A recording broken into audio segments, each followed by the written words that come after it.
I actually didn't really plan it very much. I was dared by the Atheist Forum, where I've been spending some time lately, and Okay. You won the dare.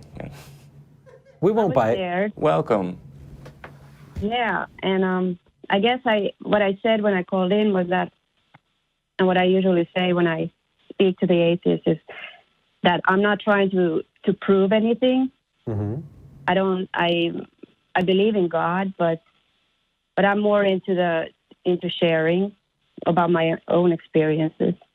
And sorry, I'm a little nervous. No, that's Don't be nervous. I'm not a very.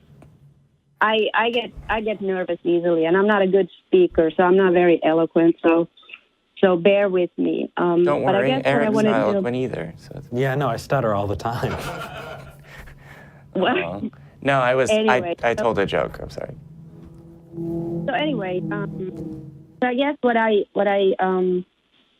the way that I want to explain my experience with God is that I've had this experience with God speaking to me ever since I was a kid, and really my earliest memories are about this, what I would call like a God force approaching me and communicating to me things about myself and the world, such as Eva? one of them.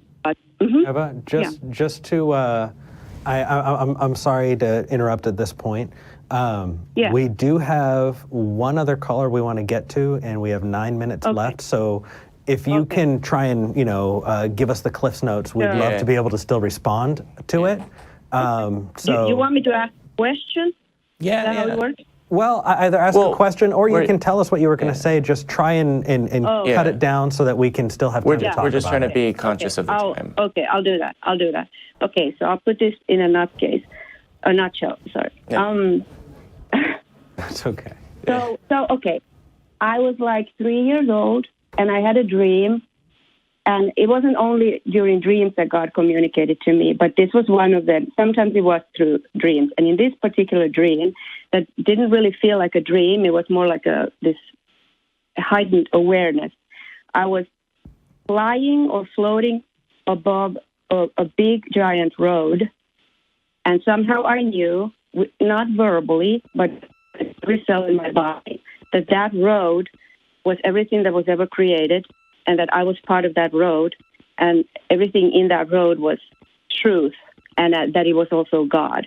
How I knew that, I can't explain, but I knew that. I wasn't raised in a religious family. I was born and raised in Finland, but this wasn't like part of my family culture.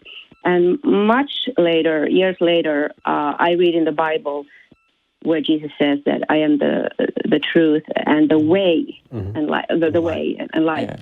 Anyway, and I've had a lot of experiences throughout my life where I've had this communication come to me. So I wouldn't even know where to start with my experiences, but I just wanted to say that it's this constant relationship that has been communicating to me things about myself and people around me, and usually always trying to say that that we need Eva, to heal. Question: do you have this kind of relationship with anyone else? No. Does anyone else communicate with you through dreams, or do you ever have dreams that aren't true? Do I have dreams that aren't true? I mean, I separate. There are two different kinds of dreams. I feel like there are like the random dreams, and then there are the dreams that are like God dreams, and they're totally different. I would actually contend to say that there's no difference at all. Because... Well, I'm sure you would.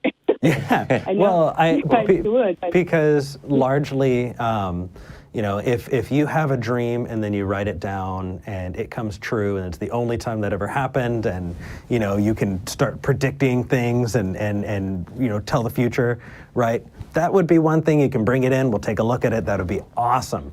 But what you're talking about is a lot of metaphor, a lot of poetry, and a lot of pretty sounding things that don't really add up to anything, as far as I can see. What do you think, Jamie? Yeah, actually, is it Eva or Ava? How do you pronounce your first name, if you don't mind? EVA. EVA. EVA? Yes, EVA. Okay. Wait, that's how. Okay. So the dream that you described, where you were above a road, the road was everything. You were part of the road, and everything, and everything is also God. Like, what it sounds like is, in a dream, I thought about it, or it was like in this dream, I realized I am part of everything that exists, which is true. You exist. Set theory. But also everything is a God. Is that the only part of the dream, or are there actual, like, ooh, I dreamed, you know, that the lottery numbers were going to be 4, 6, 15, 23, like. And there's the really dangerous kind of dream. I hear a lot about the lottery numbers, and I always want to say to that God is not a slot machine. Okay, but God did tell Abraham to take his son Isaac to the mountain and kill him. Have you had any dreams like that? Yeah. Where you were commanded by God to kill someone, and if you did have a dream like that, would you follow it? Or if I told you that I had a dream where I'm supposed to go kill someone, would you recommend that I do it? Yeah. If Eric hears the voice of God in a dream that tells him to murder me. That's something I can't answer like quickly. I don't. Yeah. Well, I mean, I don't like. I mean, like I do believe in the scriptures, but I know that you're, taking me to a very difficult Bible scripture, which is difficult to explain in how long do we have? 2 minutes? 3 minutes left. Less if we're going to talk to the last caller. Yeah. Well. Yeah. So. It would be difficult for me to answer that. But I don't believe in a God who tries to, or who's. I just believe in a loving God, and so if anything in the scriptures communicates something else, it to me means that either you're misunderstanding the scripture, or there's something else going on. Because to me, everything that I've ever experienced about God has been a loving God. That's always been the. Is it possible? What I felt from it. Do you believe that it's possible that there is a God, but that you're wrong about the God's scriptures? Yeah, because as far as the Bible is concerned... Do you believe that it's possible that there's a God, but that the Bible is not the scriptures of that God?